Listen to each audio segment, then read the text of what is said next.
පාටකුරුල්ල කතාවේ ඔගොල්ලෝ හිතන්නේ යාළුවනේ මේ නිම්නාවිත කෙවින්ගේ මංජිතගේ පැටලෙවිල්ල දැන් තේරිලා තියෙන්නේ.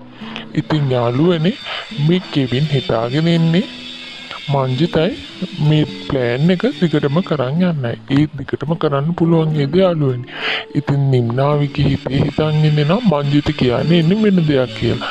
ඉතින් ඇත්තටම මංජිත කියන්නේ ඉන්නේ නිම්නාවිට ආදරේ කියලා. ඒත් නිම්නාවි හිතන් ඉන්නේ මංජිත යාට කියන්නේ ඉන්නේ වෙන දෙයක් කියලා. ඉතින් යාළුවනේ මේ කෙවින්ගේ මංජිතගේ පටලැවිල්ල අහුවුණොත් නිම්නාවිගෙන් නම් මංජිතට කිසි සමාවක් හම්බෙන්නේ නැහැ. ඉතින් ඒත් එක්කම ඉදිරිය වීඩියෝ වලින් බලාගන්න පුළුවන් මේ මංජිතවයි කෙවින්වයි අවුවේද කියලා. ඒත් එක්කම උදාර ගියා මංජිතලේ ගෙදර හොයන්න. ඉතින් ඒ වෙලේ නම් ගංගුලිගේ තාත්තා හිටපු නිසා මංජිත බේරුණා.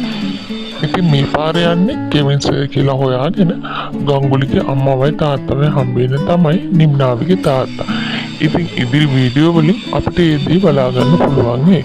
ඉතින් යාළුවනේ මේ වගේ වීඩියෝ නැරඹීමට අමතක නොකර subscribe කරලා තියන්න.